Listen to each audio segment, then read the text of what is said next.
Assalamualaikum warahmatullahi wabarakatuh.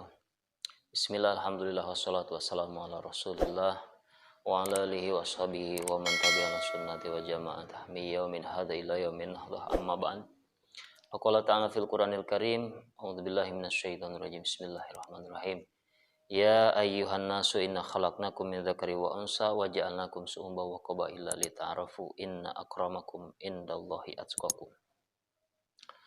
Pemirsa dimanapun berada, jika ada seseorang yang menyatakan bahwa umat Islam itu harus bersatu, tidak boleh bercerai-berai, saya sangat setuju. Karena itu sesuai dengan Al-Quran, firman Allah, Ya ayyuhan nasu inna khalaqnakum min dzakari wa unsa wa ja'alnakum syu'uban wa qabaila lita'arafu inna akramakum indallahi atqakum.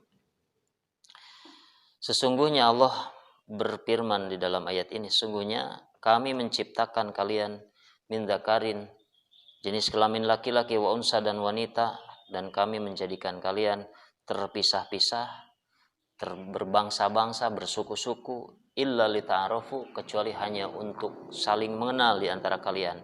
Setelah saling mengenal, maka yang paling mulia di antara kalian adalah orang yang paling takwa di hadapan Allah Subhanahu wa taala.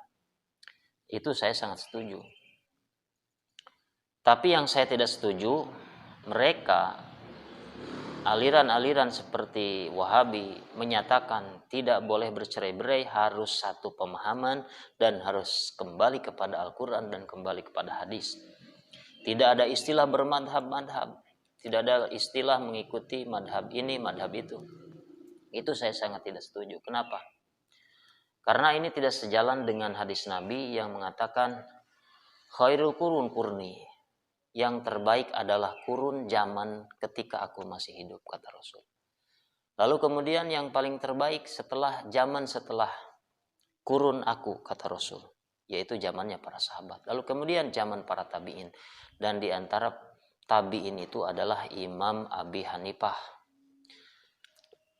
Lalu kemudian disusul madhab kedua adalah madhab Imam Maliki, yang ketiga Imam Asy-Syafi'i. Nah, ketika Imam Abi Hanifah wafat, lahirlah Imam Asy-Syafi'i. Seolah-olah Allah ingin menyatakan bahwa yang menjadi pengganti madhab terbesar madhab Abi Hanifah itu adalah Imam Asy-Syafi'i radhiyallahu anhu. Yang keempat madhab Imam Ahmad bin Hambal. Nah, di sini kenapa kita harus bermadhab, harus memilih salah satu di antara empat madhab? Karena beliau ini, empat madhab ini adalah orang-orang yang kredibel keilmuan dalam menggali hukum dari Al-Quran dan hadis, sangat berkompeten ya, sangat ahli di bidangnya. Bila mana ada seseorang yang menyatakan dia mampu mengambil hukum dari Al-Quran langsung dan dari hadis langsung, itu adalah semata-mata kebohongan. Kenapa?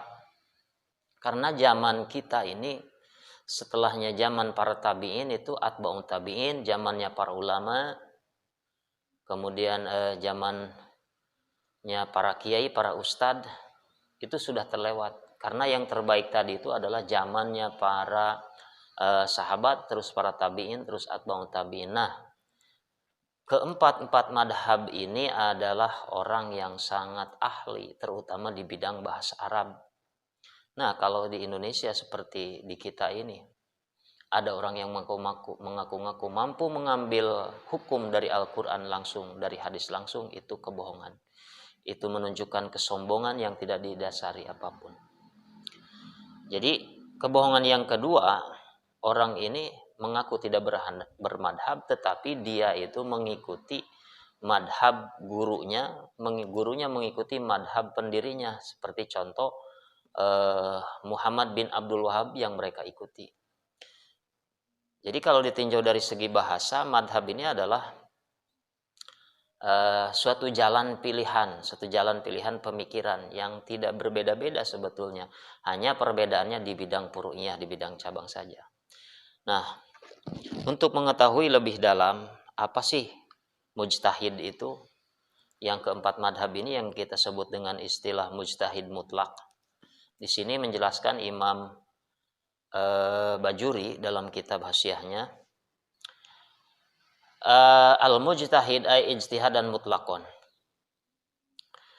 Li'annahu al-munsharif ilahi labdu indal itlaq. Ketika disebut kalimat mujtahid, maka itu adalah insirofnya.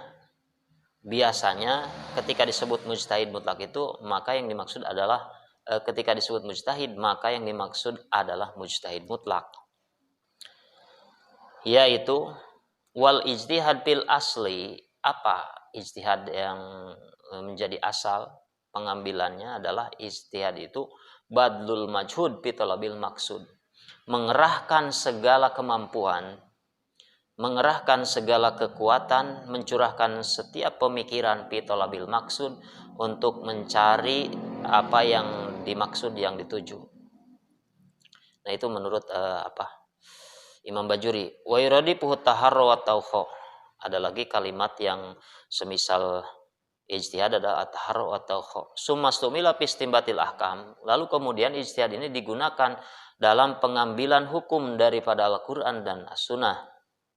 Itu yang disebut ijtihad, itu mengerahkan segala kemampuan, segala pikiran untuk menghasilkan sesuatu hukum yang dimaksud, yang diambil dari Al-Quran dan hadis. Kemudian wa qadin qata min nahwi salasumiatin, dan yang disebut kategori mujtahid ini akan terputus setelah 300 tahun dari 300 tahun dari hijrahnya Rasul ke Madinah. Nah, setelah 300 tahun ini tidak akan ada lagi mujtahid mutlak. Ini menurut Imam Bajuri ya. Tetapi menurut Jalaluddin As-Suyuti, wada'a al-Jalal Suyuti baqahu ila akhir zaman. Jadi tidak terputus sampai 300 tahun, tetapi menurut Imam Jalal Suyuti akan tetap ada mujtahid ini sampai akhir zaman. Mana dalilnya? Wastadalla biqauli sallallahu yab'asullahu ala ra'si kulli mi'ati sanatin ma yujadidul hadil ummah amrodiniha. Allah akan mengutus setiap 100 tahun, mengutus seseorang yang memperbarui terhadap urusan agamanya. Nah, ini menurut hadis ya. Jadi setiap 100 tahun akan ada mujtahid. Tetapi istidlalnya Imam Jalaluddin As-Suyuti ini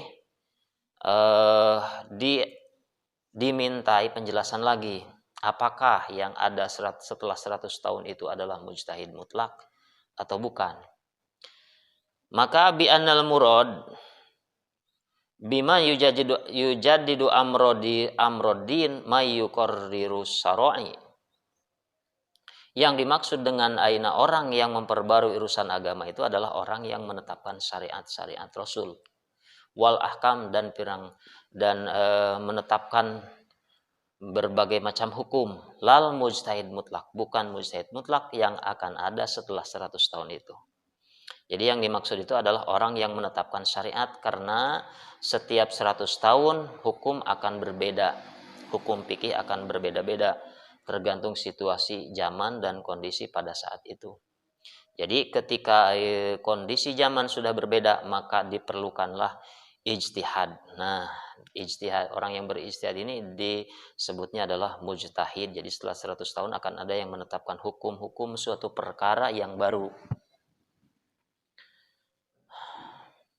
Wa kharaja bihi mujtahidul madhab wa huwa ma yastanbitul ahkam min qawaidi imamihi. Terkecuali mujtahid madhab. Nah, mujtahid madhab ini tidak mengambil langsung daripada Al-Quran dan As-Sunnah. Seperti mana?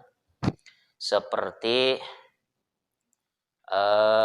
Al-Muzani. Imam Al-Muzani ini kategorinya adalah mujtahid madhab, yaitu orang yang mengambil hukum bukan langsung dari Al-Quran dan hadis, tetapi dari qawaid, kaidah-kaidah imamnya, seperti dalam madhab Syafi'i berarti mengambil hukumnya daripada kaidah Imam Asy-Syafi'i, Imam Muzani ya. Dan dikecualikan wa mujtahidul fatwa. Mujtahid fatwa, siapa mujtahid fatwa ini? May yaqdiru ala tarjih, orang yang mampu mengunggulkan fil aqwal, kaul-kaulnya Imam Asy-Syafi'i, kaul-kaul imam madhab ya, mujtahid mutlak tadi itu. Seperti siapa? Seperti Ar-Rafi'i dan Imam Nawawi. Ini kategorinya adalah mujtahid fatwa. Jadi yang mengunggulkan kaul-kaulnya Imam Asy-Syafi'i.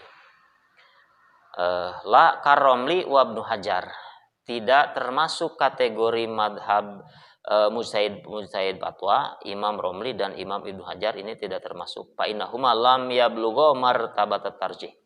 Keduanya Imam Romli dan Ibnu Hajar ini tidak sampai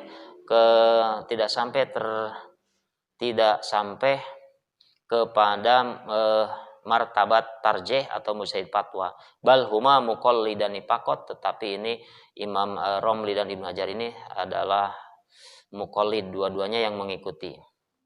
Ya, termasuk muqallid, mengikuti mazhab Imam Asy-Syafi'i. Wa qala ba'dhum, tetapi ada pendapat lain menurut sebagian ulama, bal lahum tarjih fi ba'dil masail. Tetapi ini sampai dua imam ini Ar-Rafi dan Ar-Romli dan Imam Ibnu Hajar ini sampai ke derajatnya tarjih atau bisa dikategorikan mujtahid fatwa, ini menurut ba'dhum. Tetapi fi ba'dil masail, tetapi di sebagian masalah, tidak semuanya. Bal wali Sibromalisi aidon, bahkan Imam Sibromalisi pun masuk kategori mujtahid fatwa itu, yang diterangkan di kitab Hasyiah Al-Bajuri tentang mujtahid. Dan sebagaimana yang telah saya sampaikan tadi di awal, kenapa kita harus berijtihad? Karena kita di zaman ini tidak akan mampu mengambil langsung hukum daripada Quran dan hadis, karena kita bukan orang yang kompeten di dalam bahasa Arab, di dalam bahasa Al-Quran yang mengandung banyak sekali majaz. Maka kita membutuhkan ilmu balaghah yang sangat kokoh, yang sangat membutuhkan ilmu balaghah yang sangat tinggi kalau kita ingin menggali langsung dari Quran dan hadis, dan itu sudah sangat tidak mungkin untuk kita di zaman ini. Maka kita harus mengikuti pendapat-pendapat Imam Mujtahid Mutlak, lalu kemudian yang ditetapkan oleh Imam Mujtahid Madhab, terus kemudian ditegaskan lagi oleh Mujtahid Fatwa, kemudian oleh Imam Romli dan Ibnu Hajar. Maka itu yang kita ikuti, paham-paham seperti itu. Karena kita tidak akan mampu menggali hukum langsung daripada Quran dan hadis. Itulah sebabnya aliran-aliran yang sekarang menyatakan langsung bisa mampu menggali hukum daripada Al-Quran dan hadis, itu semuanya tidak benar sama sekali. Sekian, mudah-mudahan bermanfaat apa yang saya sampaikan, mudah-mudahan jadi amal soleh untuk bekal di alam akhirat nanti. Usikum wa nafsi bitaqullah. Assalamualaikum warahmatullahi wabarakatuh.